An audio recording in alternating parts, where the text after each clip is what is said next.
keselamatan yang besar. Karena itu, harus lebih teliti kita memperhatikan apa yang telah kita dengar, supaya kita jangan hanyut di bawah arus.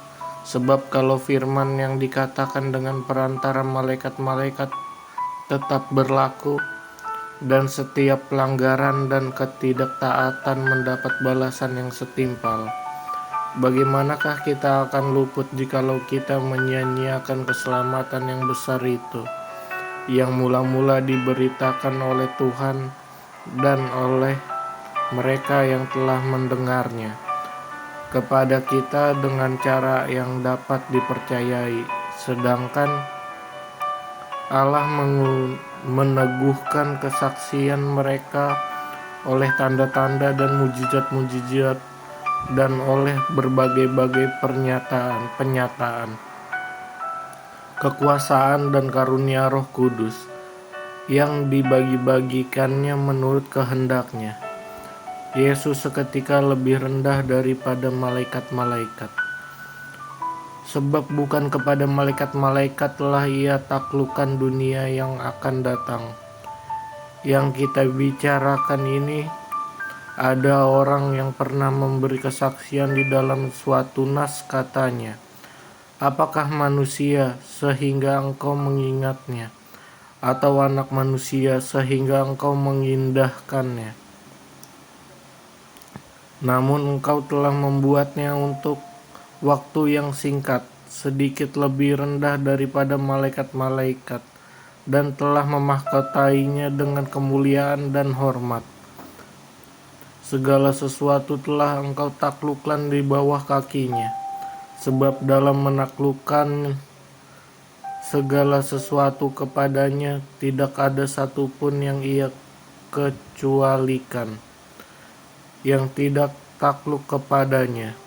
Tetapi sekarang ini belum kita lihat bahwa segala sesuatu telah ditaklukkan kepadanya, tetapi dia yang untuk waktu yang singkat dibuat lebih rendah daripada malaikat-malaikat, yaitu Yesus, kita lihat, yang oleh karena penderitaan maut dimahkotai dengan kemuliaan dan hormat, supaya oleh kasih karunia Allah ia mengalami maut bagi semua manusia.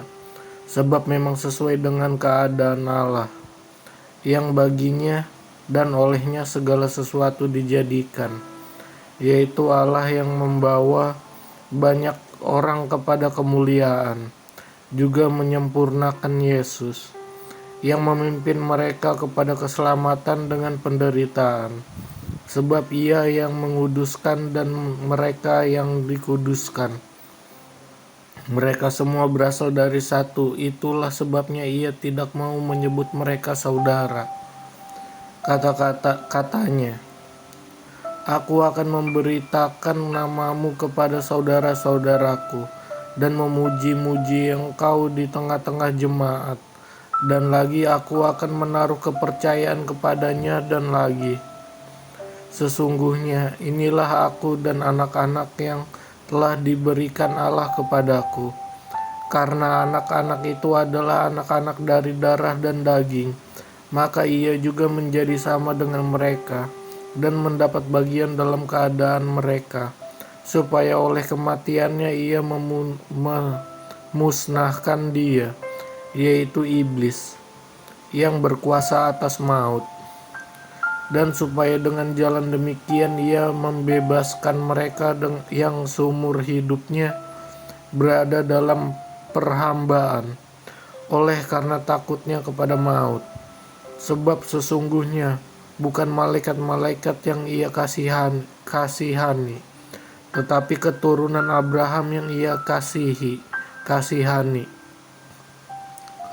Itulah sebabnya maka dalam segala hal ia harus disamakan dengan saudara-saudaranya, supaya ia menjadi imam besar yang menaruh belas kasihan dan yang setia kepada Allah untuk mendamaikan dosa seluruh bangsa.